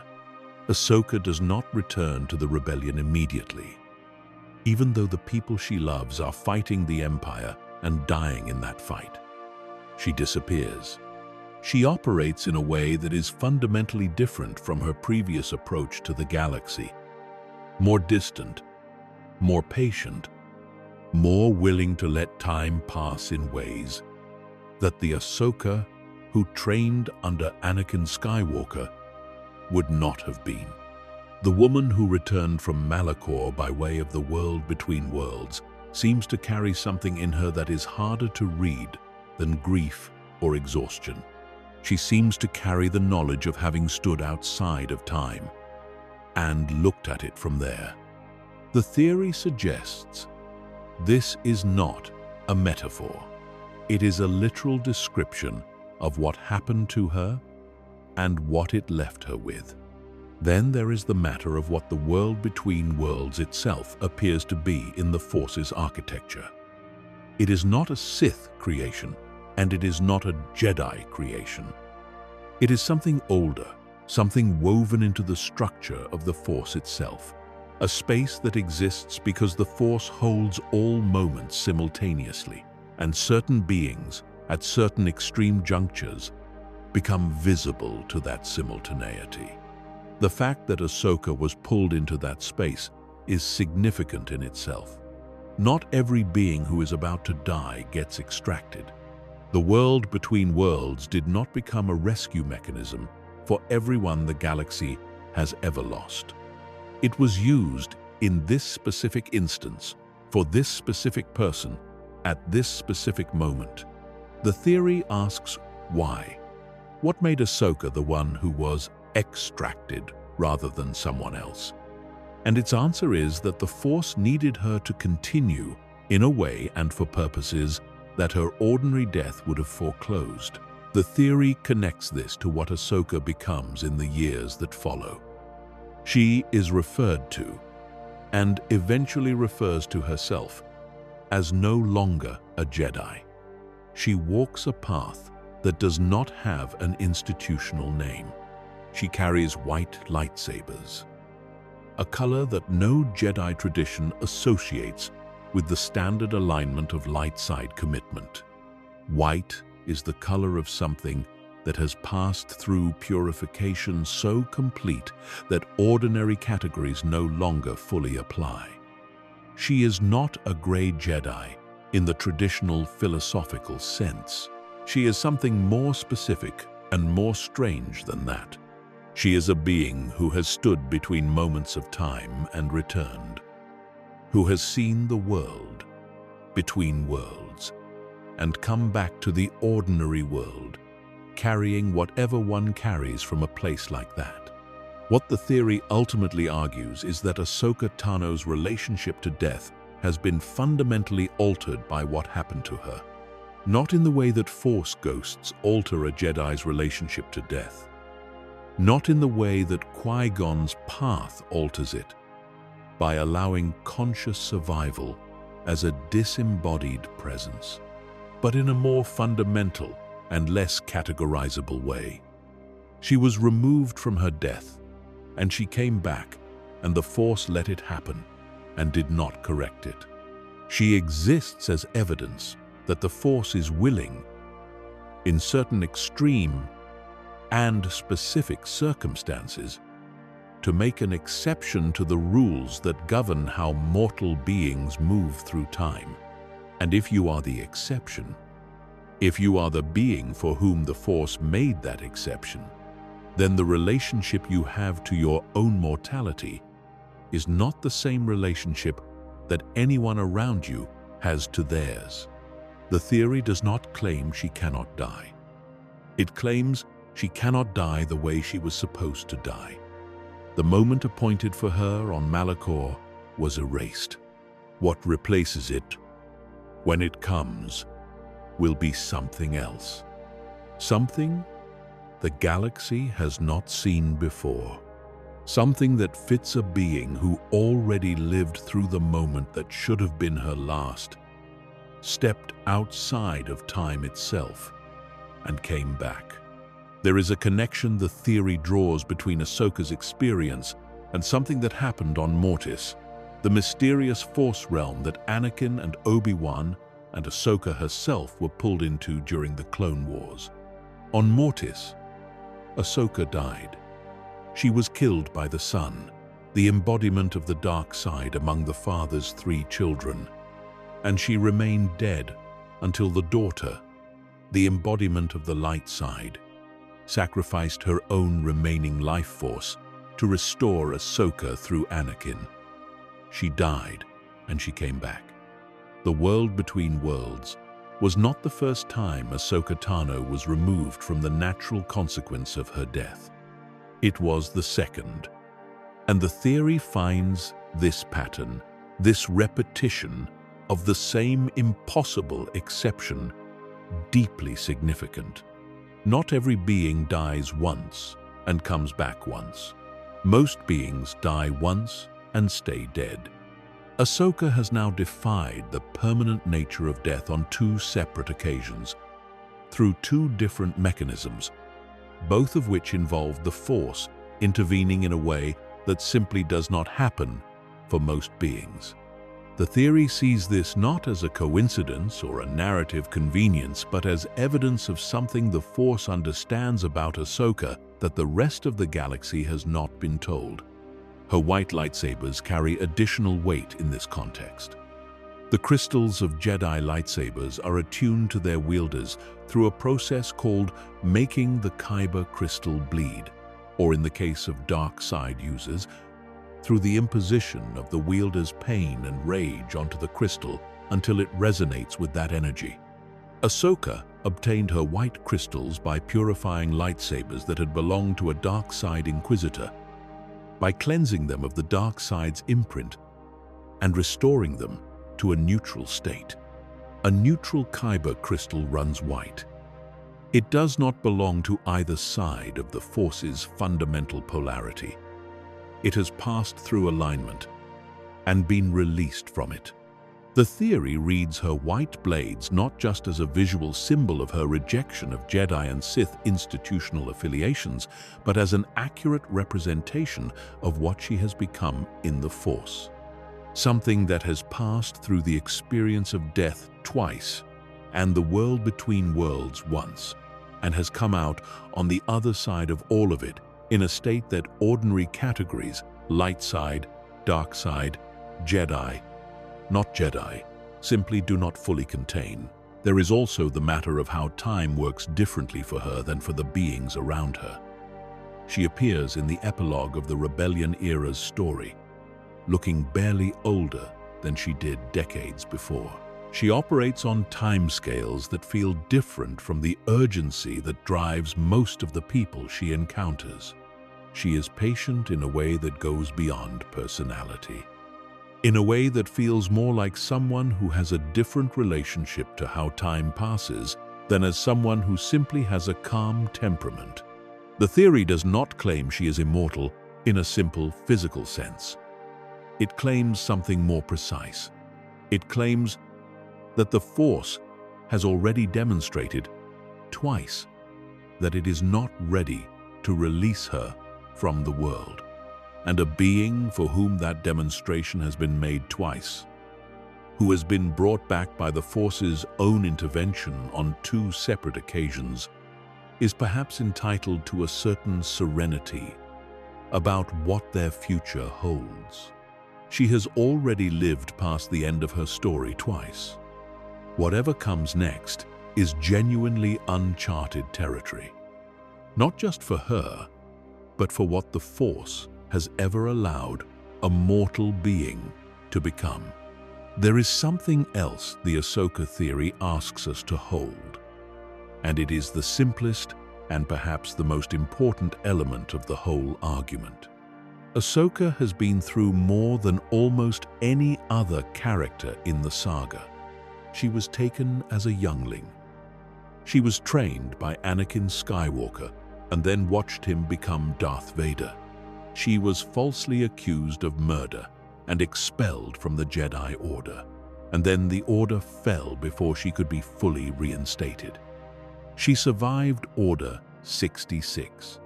She faced her former master in a Sith temple and walked away from it. She died on Mortis and was restored. She was pulled out of her death by a Force-sensitive child, reaching through time. She has lost more than most beings are ever asked to lose and kept going through all of it. And the theory about what the world between worlds made her is, at its heart, also a theory about what loss and survival at that scale does to a person. It makes them something that ordinary frameworks do not easily contain. It makes them capable of a kind of patience that looks from the outside like distance. It makes them inhabitants of a timeline slightly different from everyone else's. Not because they have escaped time, but because they have moved through so much of it, in so many configurations, that their relationship to its normal flow has necessarily changed. Ahsoka is not hard to read because she is withholding. She is hard to read because she is genuinely somewhere slightly different from where everyone else is standing. Of all the failures in Star Wars, few have generated as much quiet discomfort as the failure of Yoda. Because Yoda is supposed to be the wisest being in the galaxy. He is 900 years old. He has trained Jedi for 8 centuries. He has felt the Force move through generations of beings and civilizations and conflicts and resolutions. And he has accumulated a kind of understanding that should make him, if not infallible, then at the very least nearly impossible to completely blind. And yet, the fall of the Republic happened under his watch. The infiltration of the Jedi Order by the Sith's influence happened under his watch. Anakin's corruption happened under his watch.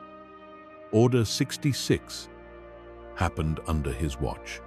And at the end of it, standing in a Senate chamber with debris raining down around him and the galaxy already lost, he told Obi-Wan that he had underestimated the Emperor's power, that he had failed.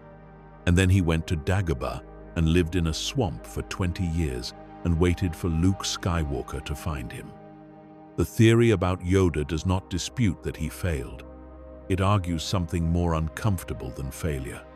It argues that he knew, and that he chose to do nothing. The theory begins with a question about timing. When exactly did Yoda and the Jedi Order become aware that the Sith had returned? The official answer, the one that fits the comfortable reading of the prequel trilogy, is that the discovery came with Darth Maul's attack on Qui-Gon and Padme on Tatooine in The Phantom Menace. That was the first confirmed evidence of Sith activity in 1,000 years.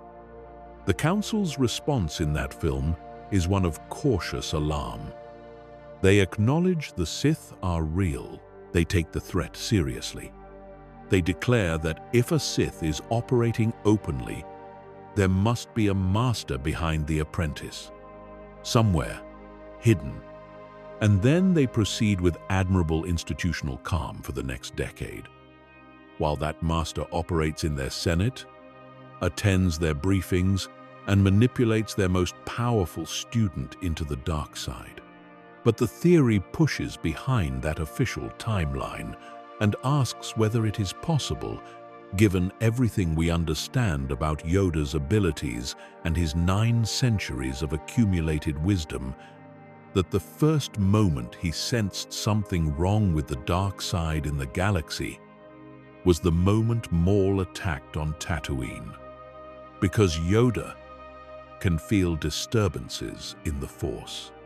He felt the deaths of thousands of Jedi at the moment of Order 66, as a wave of pain so intense it dropped him to the floor of a Wookiee planet. His sensitivity is extraordinary. His connection to the Force is so deep that the distinction between him and it is sometimes difficult to maintain clearly. And the theory asks what it means if a being with that sensitivity, living on the same planet as Palpatine, in the same city, breathing the same political air for years, simply did not notice anything amiss until a Sith apprentice made himself visible in a public attack. The theory's answer is not that Yoda was incapable of noticing.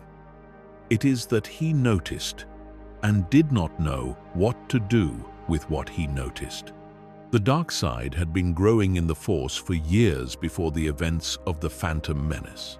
The theory argues that Yoda could feel this, that the cloud he describes as having fallen over the Force, the deepening difficulty in using the Force to see clearly, had been developing long before the Jedi Council acknowledged it officially. He felt something wrong, something building in the shadows of the Force that he could not locate or identify.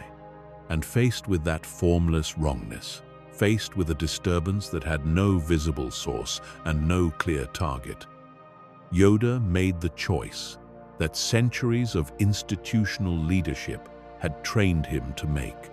He trusted the Order. He trusted its structures. He trusted its processes. He believed that if the Sith were truly returning in force, the Jedi Order, as he had built and maintained it over 8 centuries of service, was robust enough to detect and respond to that threat. That trust was the failure, not the failure to sense the dark side, which the theory believes he did sense, but the failure to act on what he sensed in ways that went beyond institutional response. Because the truth of Palpatine's rise, the truth that makes it so devastating to analyze after the fact, is that the Jedi Order's institutional responses were exactly what Palpatine had designed his approach to defeat. He was not hiding from the Force. He was hiding in the political and social structures that the Jedi were trained to respect. He was in the Senate. He was in the Chancellor's office. He was in relationships that the Jedi's commitment to political neutrality prevented them from scrutinizing too closely. He had placed himself in the one location where the Jedi's own principles created a blind spot, and Yoda, who understood Jedi principles better than anyone alive, understood the blind spot too. He simply believed that the principles were worth the risk that the blind spot created. The theory finds its sharpest evidence in the period between the Phantom Menace and Attack of the Clones. 10 years pass. In those 10 years, Palpatine becomes Supreme Chancellor, consolidates extraordinary influence over the Senate, begins the secret preparations for the clone army, and continues his patient work on Anakin. In those same 10 years, the Jedi Order does not detect him. The theory does not believe this is because Yoda was not trying. It believes it is because Yoda was trying in exactly the ways that Palpatine had anticipated and defended against. The cloud on the Force thickens. The Jedi's foresight becomes less reliable. Yoda knows this. He discusses it openly, and yet his response is to work harder within the same framework, to trust that the Force will eventually reveal what is hidden, rather than to consider the possibility that the framework itself is the problem. There is a conversation between Yoda and Mace Windu early in Attack of the Clones that the theory treats as a key piece of evidence. They are discussing the attempt on Padmé's life and the broader security situation. And beneath the practical discussion, there is a quality to Yoda's presence in that conversation that the theory characterizes as someone who knows more than they are saying. not deceptive exactly, but contained. A being who has been sitting with something difficult for a long time and has made a decision about it that he has not shared. The theory suggests that by this point in the saga, Yoda had developed a suspicion about Palpatine that he had not brought to the Council. Not a certainty, because the dark side was making certainty impossible, but a suspicion strong enough to have changed how he was reading events, how he was positioning the Council, how he was thinking about what the Order's next moves should look like if the worst case turned out to be true. A suspicion he carried alone. In the way that someone carries knowledge they are not sure how to act on. Knowledge that is too large and too dangerous and too uncertain to simply announce. If this is true, then Yoda's deepest failure is not that he did not see Palpatine, it is that he did not trust the Order and its members enough to share what he suspected. It is that 900 years of institutional leadership had left him with the habit of managing information rather than distributing it, of holding the difficult truths close until he was certain rather than uncertain, of protecting the Order from the weight of his own doubts, rather than letting those doubts become the Order's collective problem to solve. He was the wisest being in the galaxy, and he carried his deepest fear about the galaxy's safety alone. And while he was carrying it alone, the thing he feared was doing what it had been doing for years. Building, waiting, preparing. And when Order 66 came, and Yoda declared that he had failed and went to a swamp and waited, the theory hears something specific in that declaration. Not just grief, acknowledgement. The acknowledgement of a being who knows at the end that the failure was not simply what happened to him. It was what he did not do when he still had the chance to do it differently. Yoda's exile on Dagobah is usually understood as retreat, as the Grand Master of the Jedi Order accepting that he had been defeated and removing himself from the field until circumstances changed enough for his return to be possible and useful. But the theory notices something about the specific choice of Dagobah that does not fit comfortably with the retreat narrative. Dagobah is not a random hiding place selected purely for its remoteness and its obscuring effect on Force detection. Dagobah has a dark side cave, a place of concentrated dark side energy strong enough that Luke Skywalker, arriving decades later, felt it like a physical pressure and needed to bring his weapons to face whatever lived inside it. A place where the Force manifested disturbing visions and where the boundary between the real and the symbolic was considerably thinner than on most worlds.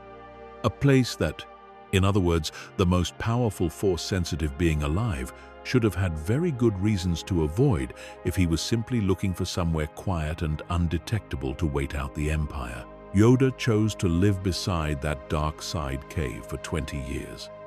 He built his hut in the swamp with the cave as a neighbor. And the theory asks why. One answer is that the dark side cave provided additional concealment, that its energy masked his own presence in the Force from anyone who might be looking. That is plausible and probably true. But the theory suggests it was not the only reason. The theory suggests that Yoda went to Dagobah because he needed to learn something that the Jedi Order's normal environment could not teach him, because the thing he needed to understand about why the Jedi had failed was something that only prolonged proximity to that darkness and that strange, attenuated version of reality could reveal. He was not just hiding, he was studying. He was sitting with the failure of 900 years of Jedi tradition in the most extreme and concentrated environment available to him, and trying to understand what it had gotten wrong at the root level. What assumption about the Force had been made so long ago and so thoroughly embedded that it had never been questioned in the way it needed to be questioned. Whether he found the answer is a different question. And the theory is honest about the ambiguity. He emerges from Dagobah into his encounter with Luke, carrying something that feels different from what he projected before Endor. He tells Luke that the Jedi do not own the truth. He acknowledges the failures of the Order with a directness that would have been difficult to imagine from the Yoda of the prequel trilogy. He pushes Luke toward his confrontation with Vader in a way that involves letting Luke be more than the Jedi framework he might have imposed on any previous student. And in his final conversation, he tells Luke there is another, revealing knowledge about Leia that he had been holding back. Another piece of information managed carefully, but this time revealed at the precise moment it was needed rather than withheld until it was too late. Whether 20 years in a swamp with a dark side cave as a neighbor actually taught Yoda the thing he most needed to learn about himself is left open. But the theory believes he was trying. And it believes that trying, even imperfectly and probably too late, is how you understand what the failure was really about. The theory adds one final observation about Yoda and what his exile ultimately cost him in a way that he might not have fully understood. In choosing to go to Dagobah, in choosing to wait for Luke, in placing his hope and the hope of the Jedi legacy in a single lineage rather than in the distributed and collective survival of the Order's knowledge and its people, Yoda was making a bet.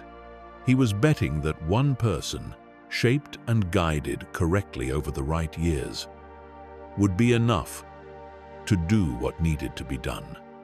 And Luke was enough. The bet paid off in the most dramatic way possible. But the theory notes that this bet, this concentration of everything on one student, was itself a version of the same error that had defined the Order's relationship to Anakin. The Jedi had always struggled with the belief that the right individual, shaped correctly, could bear the weight of the galaxy's fate. Anakin was supposed to be that individual, and the weight broke him. Luke was that individual, and the weight nearly broke him too. And the only reason it did not was a specific and deeply personal connection that no institutional training would have produced, and that Yoda, during all his years of exile and reflection, perhaps came to understand was not something you could plan for or engineer. It was something you could only hope the Force provided. And in Luke, it did. But the reliance on that hope, the absence of the distributed resilience that an Order rather than a single student might have provided, is the final shadow of Yoda's particular kind of wisdom, enormous and genuine and hard-won, and still, in the end, shaped by the same blind spot that had always been there. Darth Maul arrived in The Phantom Menace and was dead before the credits rolled, or so it appeared. He was cut in half at the waist by a teenage Jedi Padawan acting on pure desperation in the final seconds of a fight that had already killed his master. He fell down a shaft.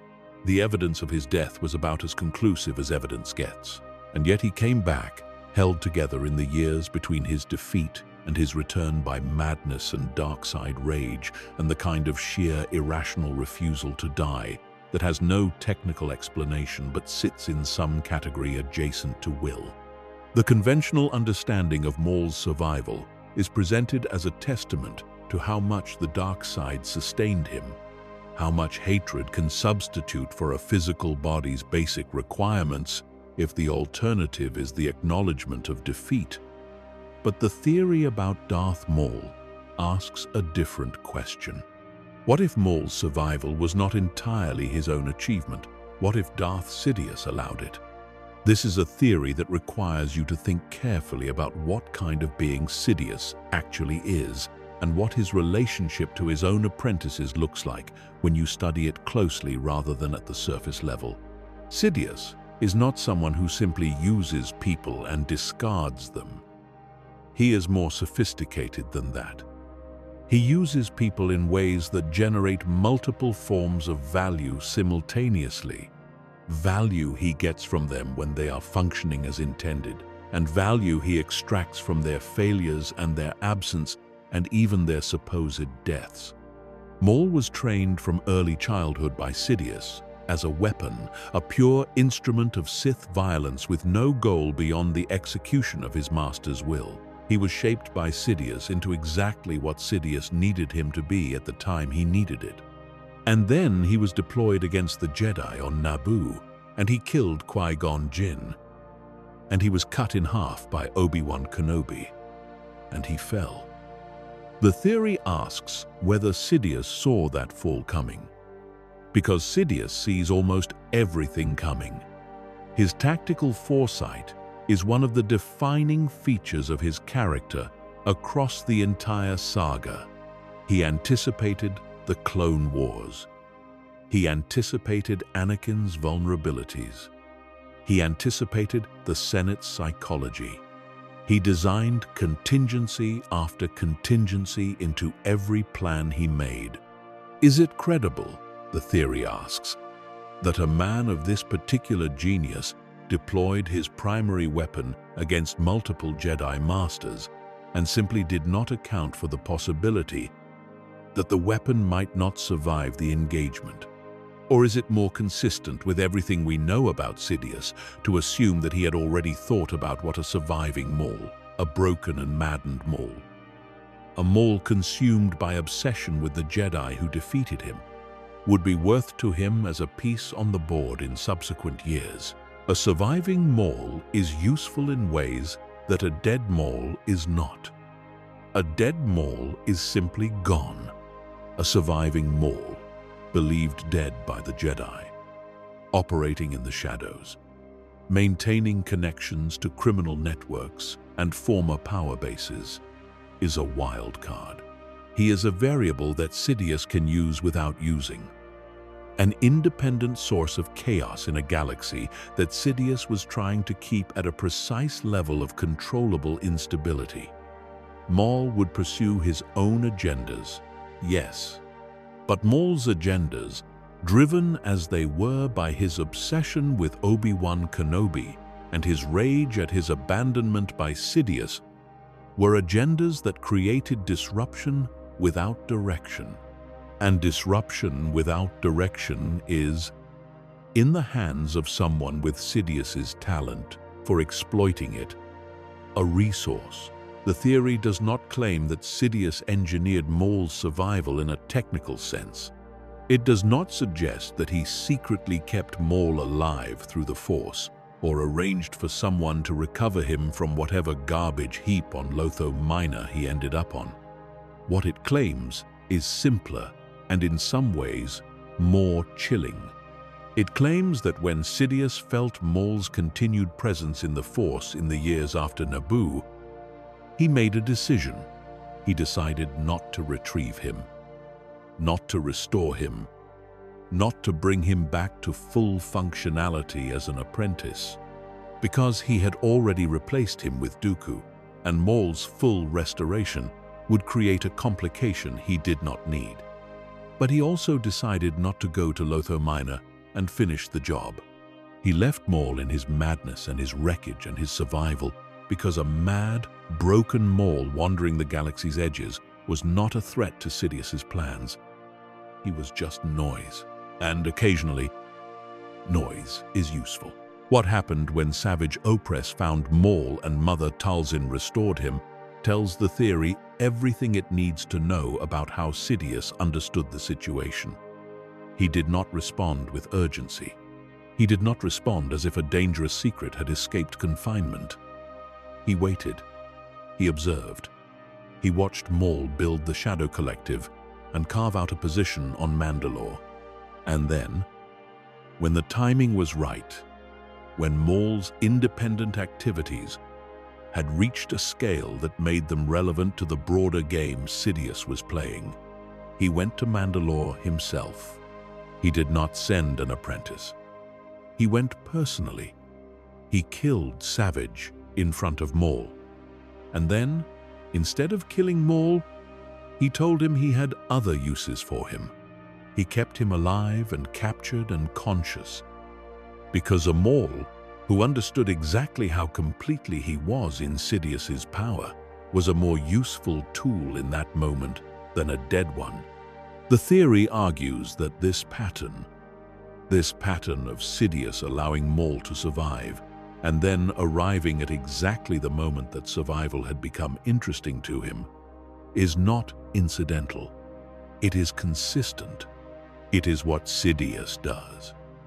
He permits certain things to develop because he has calculated that their development serves him, even when those things are not under his direct control. Maul's madness and survival and restoration and rise to criminal power were not on Sidious's agenda. But once they happened, he integrated them into his agenda with the ease of a man who simply adds a found resource to a plan that already accounts for most eventualities. What this theory does to Maul's story is profound and painful in equal measure, because Maul spent his entire post-Naboo existence believing he was acting freely.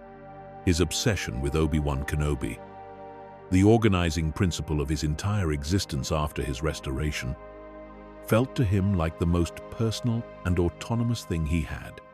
It was his. It was not given to him by Sidious. It arose from the specific wound of his defeat, from the face and the name of the man who bisected him and left him in the dark. His hatred of Obi-Wan was the only thing that was truly Maul's in a life that had been shaped and directed and defined by Sidious from the beginning. And the theory argues that this is exactly why it was the trap. The most perfect cage for Maul was the one that felt like freedom. The obsession that consumed him was the thing that made him predictable, kept him occupied, prevented him from ever truly threatening Sidious's plans, and eventually led him to his death on Tatooine in a confrontation with the very Jedi he had spent decades pursuing. Darth Maul was taken as a child and shaped into a weapon and told that this was what he was. And for the rest of his life, he tried to be what he had been made into, to fulfill the function he had been assigned, to find in the exercise of violence and hatred the kind of meaning that comes to other beings through belonging and love and choice. He never found it.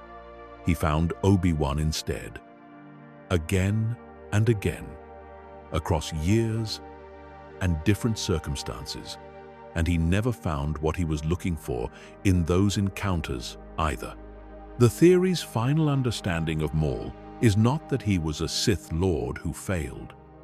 It is that he was a person who was never allowed to become one, that the being who could have existed if Sidious had not found him first, the being whose raw capacity for connection and even loyalty occasionally surfaced despite everything that had been done to him, was never given the chance to be anything. He was used. He was discarded. He survived the discarding through sheer refusal to disappear. And then he was used again in different ways by the same hand that had made him, until the hand decided it was done with him, and the Force decided the same. There is a dimension to Maul's tragedy that becomes visible when you look at the relationships he formed after his restoration, because those relationships reveal something about the kind of being Maul could have been if his formation had been different. His connection to Savage Opress is the clearest example.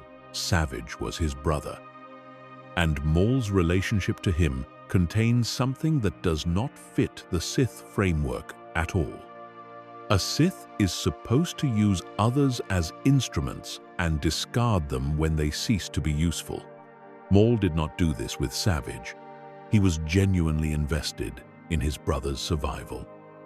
He acted in ways that cost him tactically in order to protect Savage. He grieved Savage's death at Sidious's hands in a way that was not performed and not strategic. The grief was real. and the grief was the visible edge of something in Maul that the Sith training had not entirely succeeded in eliminating, a capacity for genuine attachment that surfaced in the specific context of family, because family was the one category of relationship that predated his training and had not been completely overwritten by it. Mother Talzin understood this about him. She used it, of course, because that is what the beings in Maul's life tended to do with whatever they found in him. But she understood it. She knew that the way to reach Maul and to direct his considerable power was through his personal loyalties, rather than through abstract goals. And this tells you something important about what Maul was beneath the Sith conditioning. He was, at his core, a being capable of love and loyalty, who had been systematically deprived of any legitimate outlet for those capacities and then directed to express them through violence and hatred instead.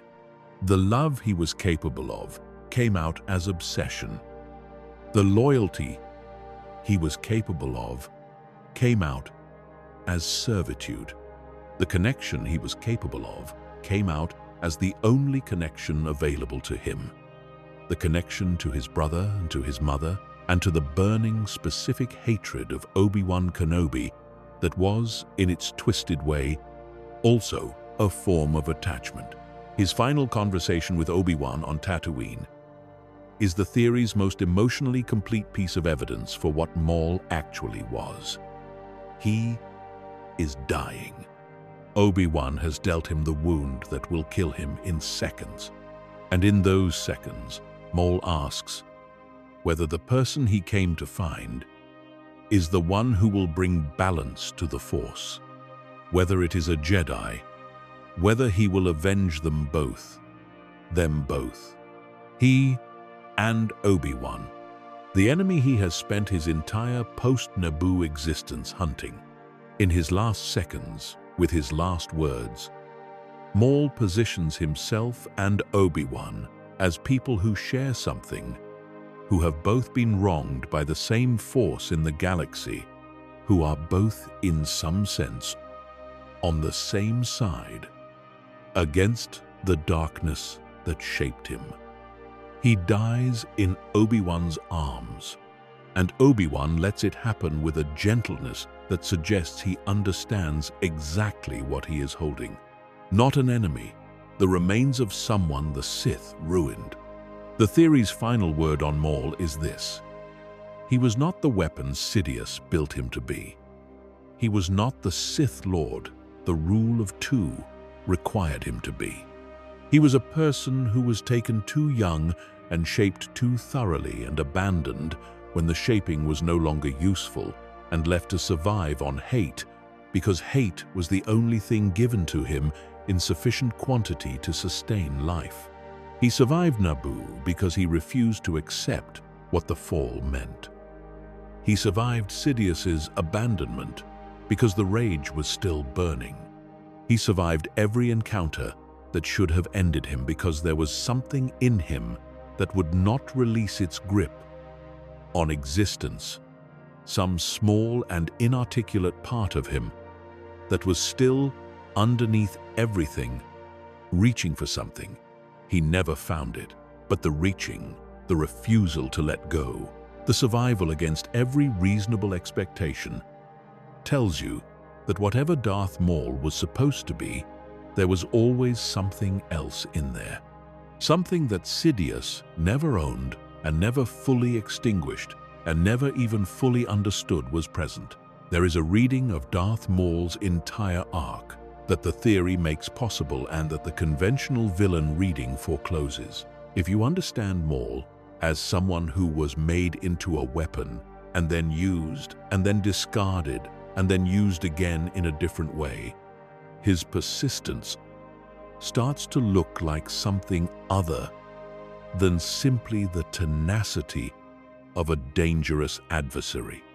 It starts to look like resistance, not conscious, not articulated, not even fully understood by Maul himself, but resistance in the only form available to someone who has been shaped entirely by another person's agenda. He stayed alive. He refused to disappear. He kept finding ways to remain in the galaxy, to be present, to matter, to insist on his own existence, even after Sidious had decided he was no longer necessary in his original function. He built the Shadow Collective not because it fit into anyone else's plan, but because it was his. Because for the first time in his life, he was making decisions about what he wanted and how he was going to pursue it. It did not last.